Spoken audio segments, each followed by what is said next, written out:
नमस्कार दोस्तों, मैं गौतम कुमार आप सभी का हमारे इस YouTube channel mission success with संकेत एंड टीम में बहुत बहुत स्वागत है। तो दोस्तों, पिछली बार हम लोगों ने पढ़ा था फिजिक्स में मात्रक विमा के बारे में पढ़ा था। तो दोस्तों, आज हम लोग गति के बारे में पढ़ने वाले हैं, जिसको इंग्लिश में मोशन कहते हैं। तो देखिए दोस्तों, ये चैप्टर फिजिक्स में सबसे पहला चैप्टर माना जाता है, क्योंकि इस चैप्टर को पढ़ने के बाद ही आप आगे की फिजिक्स को अच्छी तरह से समझ सकते हैं। तो दोस्तों देखिए, आज हम लोग पढ़ने वाले हैं मोशन यानी कि गति।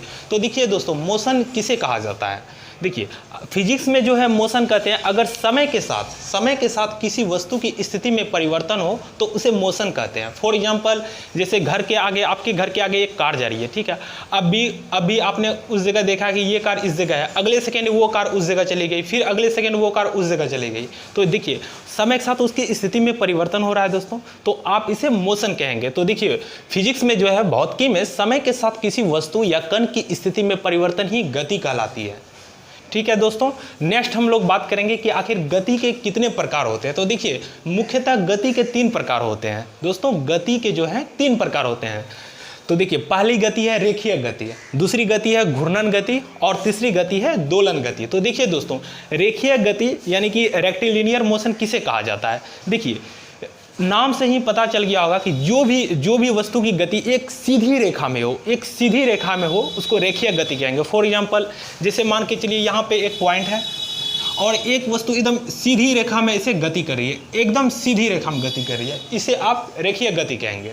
फॉर एग्जांपल, जैसे ट्रेन की गति दोस्तों, ट्रेन की पटरी कभी आप लोगों ने देखी है? ट्रेन की पटरी देखिए एकदम पूरी सीधी होती है, ठीक है दोस्तों, एकदम पूरी सीधी होती है और इस पे जो है ट्रेन गति करती है, देखिए।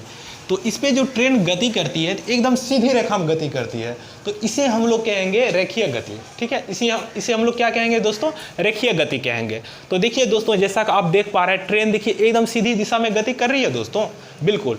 तो इसे हम लोग कहेंगे रेखीय गति। नाम से ही जैसा स्पष्ट है कि रेखीय गति में एकदम सीधी रेखा में गति होती है दोस्तों, ठीक है। जैसे आप सड़क पे देखिए, कार जो है सीधी रेखा में चलती है, उसे भी रेखीय गति कहेंगे, ठीक है। नेक्स्ट आते हैं दोस्तों, देखिए घूर्णन गति के बारे में, जिसे रोटेशनल मोशन कहते हैं। तो घूर्णन गति में दोस्तों क्या होता है? जैसा नाम से स्पष्ट है कि कोई वस्तु अगर घूरे तो उस गति को घूर्णन गति कहते हैं। देखिए, कोई वस्तु अगर समय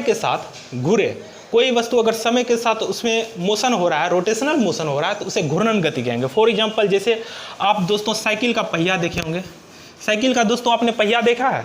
तो देखिए, ये साइकिल का पहिया है, ये अपने धुरी के समक्ष चारों बगल घूमती रहती है, समय के साथ चारों बगल घूमती रहती है, तो इसे कहेंगे घूर्णन गति दोस्तों।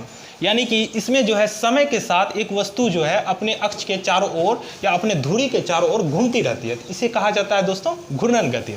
ये तो आप लोगों ने समझ लिया होगा दोस्तों। नेक्स्ट आते हैं हम लोग दोलन गति यानी कि ऑसिलेटरी मोशन। देखिए, दोलन गति में ये होता है, जैसे ये एक पॉइंट है, इसी के आगे कोई वस्तु इधर यानी कि उसी के आसपास गति करती रहती है, तो इसे हम लोग कहेंगे दोलन गति यानी कि वाइब्रेशनल मोशन या फिर ऑसिलेटरी मोशन भी इसे कहा जाता है। फॉर एग्जांपल, आप जैसे कि झूला कभी आपने लोगों ने देखा है दोस्तों? झूला देखिए, ये झूला है, ऐसे झूला रहता है दोस्तों, ऐसे झूला रहता है। तो देखिएगा दोस्तों, ये झूला इधर आगे जाता है, फिर इधर आता है दोस्तों, फिर आगे चला जाता है, फिर इधर आता है दोस्तों।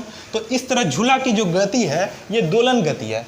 झूला की गति कौन सी है दोस्तों? तो ये दोलन गति है। नेक्स्ट है एग्जांपल दोस्तों दोलन गति की। एक देखिए, घड़ी आप लोग देखे होंगे घड़ी दोस्तों। तो घड़ी जो है, घड़ी के नीचे में एक पेंडुलम लगा रहता है दोस्तों, पेंडुलम देखे होंगे।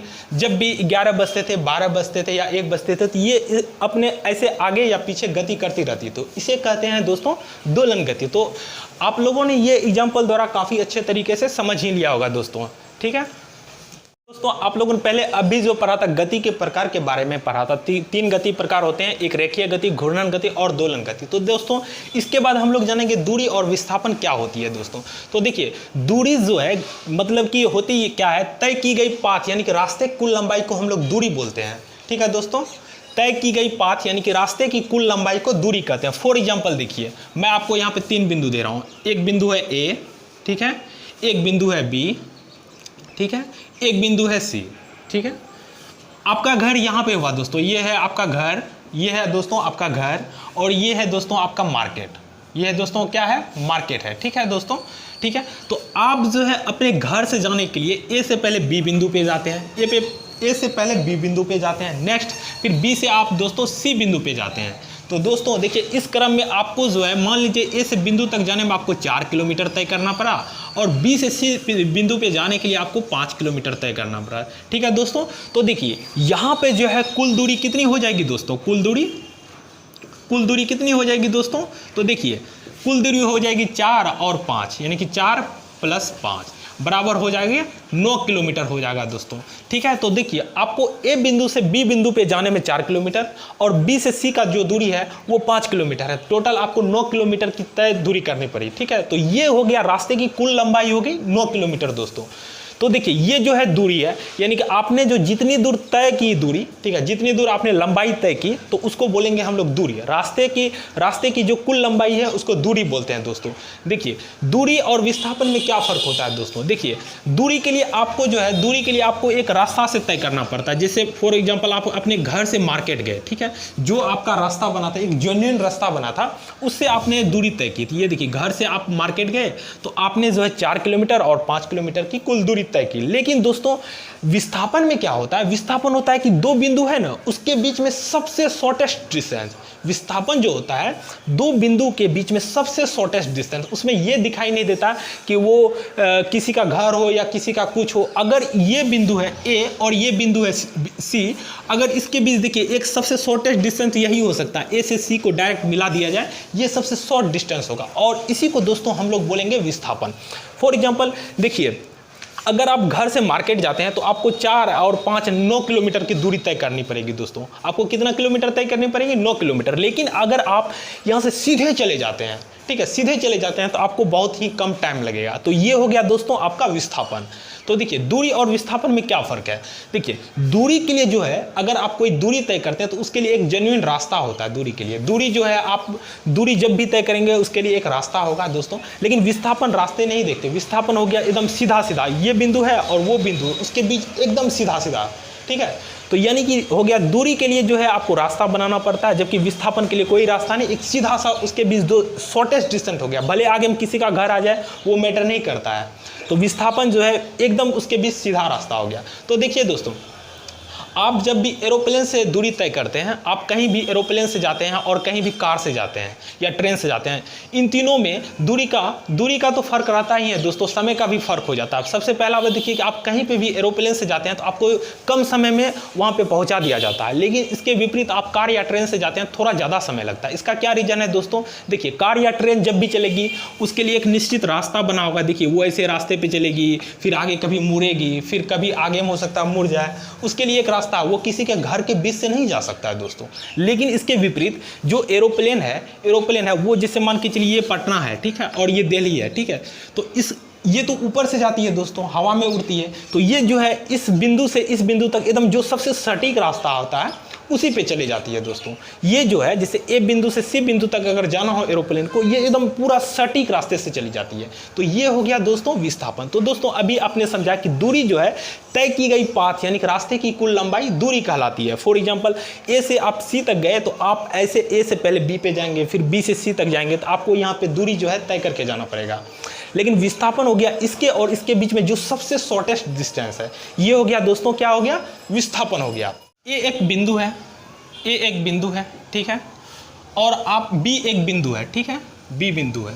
देखिए अगर ए और बी के बीच का जो कुल डिस्टेंस है वो है 10 किलोमीटर। ए और बी के बीच का कुल डिस्टेंस कितना है दोस्तों, ए बिंदु है और बी बिंदु है, ए और बी के बीच का कुल डिस्टेंस है 10 किलोमीटर। तो देखिए अगर आपने ए से बिंदु बी तक दूरी तय करा, ए से बिंदु बी तक आप गए तो आपको बोला जाएगा कि ए से बिंदु तक बी तक गए तो 10 किलोमीटर की दूरी आपने तय की, ठीक है। और फिर जैसे आप यहाँ ए से बिंदु बी तक गए तो आप 10 किलोमीटर तय किए, फिर आप वापस आके फिर बिंदु ए तक आ गए तो फिर आप जो है 10 किलोमीटर और तय कर लिए। तो यहाँ पे कुल दूरी दोस्तों कितनी आपने तय कर ली, कुल दूरी जो है दोस्तों कितनी तय कर ली। देखिए ए से बिंदु बी तक गया, पहले 10 किलोमीटर आपने दूरी तय किया, फिर बी बिंदु से आप ए तक आए तो फिर भी तो आपने 10 किलोमीटर ही दूरी तय किया ना दोस्तों। तो कुल दूरी यहाँ पे हो गई 10 + 10 यानी कि 20 किलोमीटर दूरी तय की। लेकिन विस्थापन में दोस्तों ऐसा नहीं होता है। अगर आप जिस बिंदु से गए उस बिंदु पे ही वापस आ गए तो आप कोई भी विस्थापन तय नहीं किए हैं। फॉर एग्जाम्पल आप ए बिंदु से गए और आप बी बिंदु तक गए, ठीक है, ए से बी तक की दूरी है 10 किलोमीटर, ठीक है, आप 10 किलोमीटर गए आपने कोई भी जरूरी काम किया, आप मार्केट गए, फल लाए या भी कुछ भी किए, फिर आप वापस घर ही आ गए, ए पे ही आ गए, तो आपका विस्थापन जो होगा ना दोस्तों, विस्थापन देखिए कितना होगा। विस्थापन जो है यहाँ पे दोस्तों, विस्थापन हो जाएगा आपका 0 किलोमीटर। तो विस्थापन को इससे कोई फर्क नहीं पड़ता है कि आप कहाँ से कहाँ तक गए, अगर आप फिर वापस उसी स्थान पे आ गए तो विस्थापन जो है दोस्तों 0 किलोमीटर हो गया। लेकिन दूरी जो है दोस्तों, जितने आपने रास्ते की लंबाई तय की वो सब दूरी में ऐड हो जाएगा दोस्तों। तो ये फर्क आप लोगों ने यहाँ पे दोस्तों समझ ही लिया होगा। तो इसका मैटर ये है, इसका मतलब ये है कि दूरी के लिए दोस्तों कोई भी दिशा मायने नहीं रखती, दूरी के लिए कोई भी डायरेक्शन मायने नहीं रखता है, लेकिन विस्थापन के लिए दोस्तों डायरेक्शन मायने रखता है। अगर आप जिस डायरेक्शन से गए थे उसी डायरेक्शन में वापस आ गए तो विस्थापन जो है यानी कि डिस्प्लेसमेंट जो है वो 0 हो जाएगा दोस्तों। मैं ये अभी आपको आगे सदिश और अदिश राशि में भी पढ़ाऊंगा, तो आप लोगों को एक बेसिक सा यहाँ समझना पड़ेगा। तो देखिए दोस्तों, आपने ये दूरी और विस्थापन के बारे में पढ़ लिया, तो देखिए अभी हम लोग जो है कुछ और एग्जाम्पल से सॉल्व करेंगे दूरी और विस्थापन के प्रश्न, जो कि आपके एग्जाम में बार बार पूछे जाते हैं। देखिए अब हम लोग जो है विस्थापन और दूरी यानी कि डिस्टेंस एंड डिस्प्लेसमेंट से रिलेटेड कुछ सवाल करेंगे, ठीक है, कुछ उसका जवाब जानेंगे। तो देखिए कुछ प्रश्न हम लोग हल करेंगे जो कि पिछले बार परीक्षाओं में पूछे गए हैं। तो दोस्तों देखिए, उससे पहले दूरी और विस्थापन के सवालों को हल करने से पहले कुछ बात हम लोग बेसिक सा समझ लेते हैं। जैसे देखिए, अगर मान के चलिए ये एक पार्क है, ठीक है, ये एक पार्क है, ठीक है, ये दोस्तों देख रहे हैं एक पार्क है, चारों बगल ऐसे पार्क होता है ना, पार्क के चारों बगल एक रास्ता है ये, ठीक है दोस्तों। मान के चलिए ये बिंदु, मान के चलिए ए है, ठीक है, ये बिंदु ए है, ठीक है, ये बिंदु क्या है दोस्तों, ए है। मान लीजिए अगर आप जो है आप यहाँ से चलना स्टार्ट किया, ऐसे करके चले आप दोस्तों, ऐसे करके चले, फिर आप बिंदु ए पे वापस आ गए, आप बिंदु ए से चले और फिर बिंदु ए पे ही वापस आ गए, तो ऐसी स्थिति में आपका जो है डिस्प्लेसमेंट यानी कि विस्थापन जो है वो 0 होगा। ऐसा स्थिति में आप लोगों का दोस्तों डिस्प्लेसमेंट जो है, ऐसी स्थिति में डिस्प्लेसमेंट जो है वो आपका 0 होगा, ठीक है दोस्तों। और जो आपकी दूरी है वो तो कुछ ना कुछ दूरी होगी ही, ठीक है, दूरी तो कुछ ना कुछ होगी ही। तो इसलिए आपको ये बात हमेशा समझना है कि जो भी दूरी होती है ना दोस्तों, जो भी दूरी होती है यानी कि डिस्टेंस होती है, वो या तो विस्थापन से बड़ी होगी, वो दोस्तों या तो दूरी विस्थापन से बड़ी होगी, ठीक है, या फिर दूरी जो है बहुत हुआ तो विस्थापन के बराबर होगी, लेकिन विस्थापन से कभी भी छोटी दूरी नहीं हो सकती है। जैसे मैंने अभी आपको बताया, एक बिंदु है, ये पार्क है, आप इसके चारों ओर घूमना प्रारंभ किया और आप फिर बिंदु 1 पर ही आ गए, ए पे ही आ गए।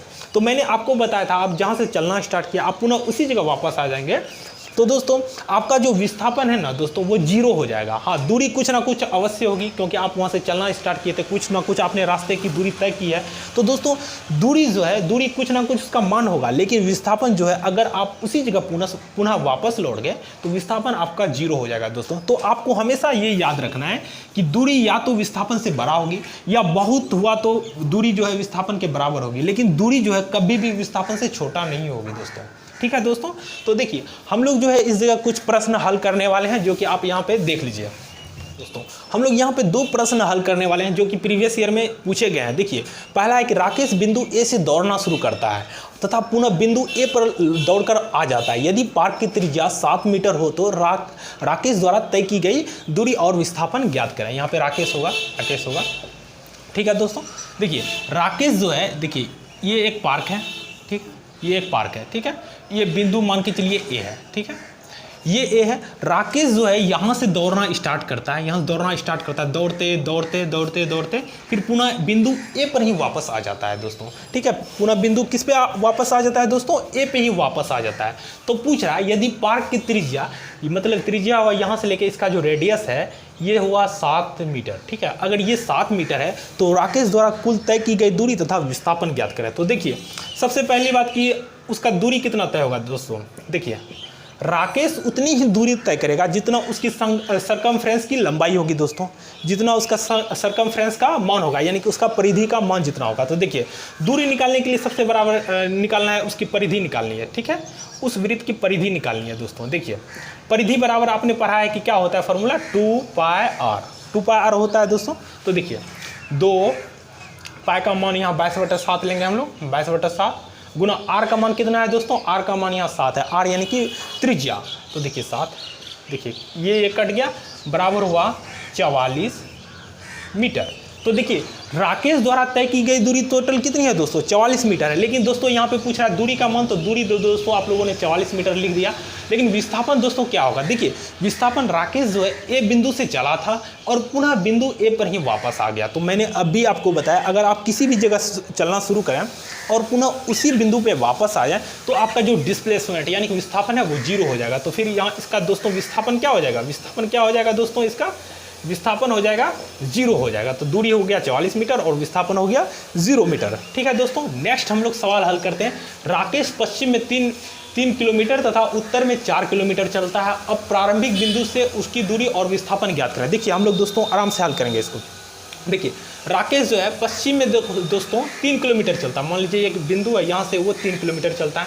ठीक है दोस्तों, फिर अब उत्तर में जो है वो दोस्तों 4 किलोमीटर चलता है। वो उत्तर में दोस्तों 4 किलोमीटर चल रहा है, उत्तर में दोस्तों 4 किलोमीटर चल रहा है। ठीक है, और अब जो है अब बोल रहा है उसकी प्रारंभिक दूरी से, प्रारंभिक बिंदु से उसकी दूरी ज्ञात करें दोस्तों। तो मान लीजिए आप लोग जो है यहाँ पे मान लीजिए अगर वो समकोण बना रहा हो तो मैं बात कर रहा हूँ, अगर यहाँ पे वो 90 डिग्री के एंगल बना रहा हो तो आप जो है आपको एग्जाम में इस तरह का फिगर दिया हुआ रहेगा। मान लीजिए यहाँ पे 90 डिग्री का एंगल बना रहा है तो बोल रहा है कि अब जो है प्रारंभिक बिंदु यानी कि देखिए ये ए है प्रारंभिक बिंदु, बी और सी। तो देखिए राकेश जो है पहले पश्चिम में जो है 3 किलोमीटर चला, फिर उत्तर में 4 किलोमीटर दोस्तों चला। अब बोल रहा है प्रारंभिक बिंदु यानी कि ए से उसकी दूरी और विस्थापन ज्ञात करें। तो देखिए दूरी तो हो गया दोस्तों राकेश द्वारा तय की गई कुल दूरी, जैसे देखिए दूरी बराबर हो गया राकेश द्वारा जो तय की गई दूरी होगा यानी उसके द्वारा रास्ते में चली गई कुल लंबाई। देखिए पहले वो 3 किलोमीटर गया फिर 4 किलोमीटर गया, तो दूरी बराबर कितना होगा, 3 जोड़ 4 बराबर 7 किलोमीटर हो जाएगा दोस्तों इसकी दूरी। लेकिन विस्थापन दोस्तों मैंने अभी आपको बताया कि विस्थापन होता है दो बिंदु के बीच जो है तय की गई न्यूनतम दूरी। तो देखिए ए बिंदु से सी बिंदु तक जाने के लिए सबसे न्यूनतम दूरी ये है। देखिए इसका कर्ण है, ठीक है दोस्तों, इसका कर्ण है। तो यहाँ पे जो है ए सी निकालने के लिए दोस्तों आपको देखिए आप लोगों ने तो आसान सा पढ़ा होगा पाइथागोरस पर, उसी से हम लोग निकाल लेते हैं। 3 का स्क्वायर जोड़ 4 का स्क्वायर, यहाँ पे भी स्क्वायर हो जाएगा दोस्तों। तो ए सी बराबर हो जाएगा 9 + 16, यहाँ पे स्क्वायर हो जाएगा दोस्तों। तो ए सी बराबर हो जाएगा √125 यानी कि 5 किलोमीटर। तो विस्थापन दोस्तों कितना हो जाएगा, विस्थापन हो जाएगा दोस्तों, विस्थापन हो जाएगा 5 km, जबकि दूरी हो जाती है आपको 7 किलोमीटर। तो यानी कि अधिकांश केस में या तो दूरी बड़ी रहेगी या विस्थापन के बराबर रहेगी, लेकिन दूरी कभी भी विस्थापन से छोटी नहीं होगी दोस्तों। तो देखिए दोस्तों आप लोगों ने ये एग्जाम्पल आसानी से समझ लिया दोस्तों। हम लोगों ने जैसे अभी दूरी विस्थापन के बारे में पढ़ा, अब हम लोग नेक्स्ट पढ़ेंगे सदिश और अदिश राशियों के बारे में, ठीक है, वेक्टर एंड स्केलर क्वांटिटीज के बारे में। देखिए दोस्तों इससे एग्जाम में बहुत सारे प्रश्न पूछे जाते हैं और हमें ये जो है स्केलर एंड वेक्टर यहाँ पे पढ़ना बहुत ज़रूरी है। तो देखिए हम लोग स्केलर और वेक्टर में बहुत ज़्यादा डीप में नहीं जाएंगे क्योंकि वहाँ पे मैं पढ़ाने का पढ़ा दूंगा, लेकिन उससे ज़्यादा प्रश्न नहीं पूछे जाएंगे कि आपको एग्जाम में दिए जाएंगे, ऑप्शन दिए जाएंगे कि इनमें कौन सी स्केलर क्वान्टिटी है, कौन सी वेक्टर क्वान्टिटी है। तो दोस्तों हम लोग सीधा सा पढ़ते हैं इसमें कौन स्केलर है कौन वेक्टर है और स्केलर वेक्टर एक्चुअली में होते क्या है। तो देखिए मैं एक बल से आपको समझाने की कोशिश करता हूँ। पहले देखिए वेक्टर होता क्या, वेक्टर देखिए वेक्टर का हिंदी होता है अदिश, सदिश। देखिए दोस्तों वेक्टर का हिंदी क्या होता है, सदिश। तो देखिए सदिश मतलब वो हुआ, स्व मतलब हो गया साथ में, साथ, और दिशा मतलब हो गया, दिश मतलब हो गया दिशा। तो देखिए वेक्टर जो है ऐसी क्वांटिटी होती है जिसमें कि उसके साथ में दिशा भी होती है यानी कि डायरेक्शन भी होती है, तो उसे हम लोग कहते हैं सदिश राशि। तो यहाँ पे जिससे आप लोग नाम से ही पता कर लीजिएगा दोस्तों, जिसमें स्व मतलब होता है साथ, दिश मतलब होता है दिशा, यानी कि जिसमें दिशा भी साथ हो या फिर ऐसी फिजिकल क्वांटिटी जिसमें उसका डायरेक्शन भी मेंशन करना जरूरी हो, तो उसे हम लोग वेक्टर क्वांटिटी कहेंगे। तो फॉर एग्जाम्पल मैं आपको एक बल से बता रहा हूँ, जैसे फोर्स है दोस्तों, फोर्स है जैसे बल हुआ दोस्तों। तो देखिए बल जो है एक तरह का यानी कि फोर्स जो है वो है वेक्टर क्वांटिटी यानी कि सदिश क्वांटिटी है। यानी कि अगर आपको कोई फोर्स का मान बताए तो उसके साथ डायरेक्शन का भी जिक्र करना बहुत ज़रूरी है। फॉर एग्जांपल एक लड़का है, ठीक है दोस्तों, एक लड़का है तो वो आपको बोलता है कि सर मेरे ऊपर जो है 10 न्यूटन का बल लगा। एक लड़का है वो बोलता है कि सर मेरे ऊपर जो है 10 न्यूटन का बल लगा। तो दोस्तों आप क्या बता सकते हैं कि उसके सर पे 10 न्यूटन लगा है या फिर उसके पीछे लगा है या फिर उसके आगे लगा है। दोस्तों वो लड़का आपको कंप्लीट इन्फॉर्मेशन नहीं दे गया, वो बताया कि उसके ऊपर 10 न्यूटन का बल लगा है, लेकिन कहाँ पे लगा है दोस्तों ये तो नहीं बताया। अगर उसके सर पे लगा होता दोस्तों तो वो नीचे झुक जाता, अगर उसके पीछे लगा होता दोस्तों तो वो आगे बढ़ जाता, अगर उसके आगे लगा होता दोस्तों तो वो पीछे हट जाता। तो इसका मतलब ये है कि अगर बल का एग्जाम्पल कोई बताए, कोई बल के बारे में बताए, तो उसके साथ वो मेंशन करना पड़ेगा उसका डायरेक्शन क्या है। तो ऐसी फिजिकल क्वांटिटी जिसमें उसका डायरेक्शन भी मेंशन करना पड़े, केवल मैग्नीट्यूड से काम ना चले, तो उसको जो है हम लोग वेक्टर क्वांटिटी कहेंगे। वेक्टर क्वांटिटी यानी कि ऐसी क्वांटिटी जिसमें डायरेक्शन के साथ साथ उसका मैग्नीट्यूड हो, यानी कि मैग्नीट्यूड भी हो और डायरेक्शन भी होना जरूरी है, तो उसको हम लोग वेक्टर क्वांटिटी कहेंगे। जैसे फोर्स हो गया दोस्तों, डिस्प्लेसमेंट हो गया, मोमेंटम हो गया, एक्सीलरेशन हो गया, ग्रेविटी हो गया, टॉर्क हो गया। देखिए आप दोस्तों बोलेंगे मोमेंटम क्या है, एक्सीलरेशन क्या है, ग्रेविटी क्या है, टॉर्क क्या है, तो दोस्तों मैं इसके बारे में आपको आगे फिजिक्स में पढ़ाते जाऊँगा। मैं अभी मान के चल रहा हूँ कि आपको ये सब चीज़ नहीं आता, मैं बस मान के चल रहा हूँ। तो दोस्तों मैं इसके बारे में आपको आगे पढ़ाऊंगा दोस्तों। तो नेक्स्ट है देखिए स्केलर क्वांटिटी यानी कि अदिश राशि। तो ऐसी फिजिकल क्वांटिटी जिसमें मैग्नीट्यूड के साथ उसका डायरेक्शन न हो, तो उसे हम लोग कहेंगे स्केलर क्वांटिटी। मैग्नीट्यूड यानी कि उसका परिमाण और डायरेक्शन यानी कि उसका दिशा। ऐसी फिजिकल क्वांटिटी यानी कि ऐसी भौतिक राशि जिसमें उसके परिमाण के साथ साथ उसका दिशा न हो, तो परिमाण हो लेकिन दिशा न हो, तो उसको क्या कहेंगे दोस्तों, हम लोग स्केलर क्वांटिटी कहेंगे। फॉर एग्जाम्पल जैसे दोस्तों देखिए, जैसे कि कोई दोस्तों आपको जैसे समय बताया, ठीक है, आपने अपने दोस्तों से पूछा कि कितने बजे हैं, तो वो आपको बताता है 10 बजे हैं। तो क्या ऐसा वो आपको बताता है कि उत्तर में 10 बजे हैं, दक्षिण में 10 बजे हैं, पूरब में 10 बजे हैं? ऐसा कुछ बताना जरूरी है क्या दोस्तों? बिल्कुल नहीं जरूरी है, सिर्फ समय बता दिया जाता है कि 10 बजे है। तो ऐसी फिजिकल क्वांटिटी जिसमें उसका डायरेक्शन बताना नहीं ज़रूरी है, जैसे कि समय में कोई डायरेक्शन बताना नहीं जरूरी है, तो ये हो गया स्केलर यानी कि अदिश हो गया। तो जैसे मान के चलिए कोई मास है यानी कि कोई द्रव्यमान है, जैसे द्रव्यमान है, तो जैसे आपने किसी चीज़ का बोला इसका मास जो है, इसका मास है 200 ग्राम, मान लीजिए इस पेन का मास 200 ग्राम है, तो क्या हमें ऐसा बताना पड़ता है इस पेन का मास नीचे 200 ग्राम है, ऊपर 200 ग्राम है, उत्तर में 200 ग्राम है? ऐसा कुछ बताना पड़ता है? सिर्फ ये बताना पड़ता है इस पेन का मास 200 ग्राम है। तो इसको हम लोग जो है जैसे मास हो गया, टाइम हो गया, इसमें जो है आपको डायरेक्शन नहीं बताना पड़ेगा कि सिर्फ इसका वैल्यू या इसका मैग्नीट्यूड का मान बताना पड़ेगा। इसे हम लोग कहेंगे स्केलर क्वांटिटी दोस्तों। तो देखिए जो आपका मास हो गया, ठीक है, जो आपका टाइम हो गया, और डिस्टेंस के बारे में भी बताता हूँ दोस्तों। डिस्टेंस में जो है आपको डिस्टेंस में कोई फर्क नहीं पड़ता आपने किस डायरेक्शन में दूरी यानी कि लंबाई तय की है, इससे कोई फर्क नहीं पड़ता, ठीक है। तो इसलिए डिस्टेंस भी जो दोस्तों है वो स्केलर यानी कि अदिश राशि हो गया। अच्छा देखिए टेम्परेचर में दोस्तों मैं बता रहा हूँ, जैसे आपने अभी बताया, जैसे मैं आपसे पूछूंगा पटना का तापमान कितना है, तो आप बोलेंगे 40 डिग्री सेल्सियस है दोस्तों। तो क्या आपको ये भी बताना जरूरी है 40 डिग्री ऊपर है, 40 डिग्री नीचे है, 40 डिग्री उत्तर में है, 40 डिग्री दक्षिण में है? ऐसा कुछ भी नहीं बताना पड़ेगा, सिर्फ आप बोलेंगे 40 डिग्री है। तो दोस्तों जिसमें उसका डायरेक्शन नहीं बताना पड़े, सिर्फ और सिर्फ उसका मैग्नीट्यूड यानी कि उसका परिमाण बताना पड़े, उसे हम लोग क्या कहेंगे, स्केलर क्वांटिटी कहेंगे, ठीक है दोस्तों।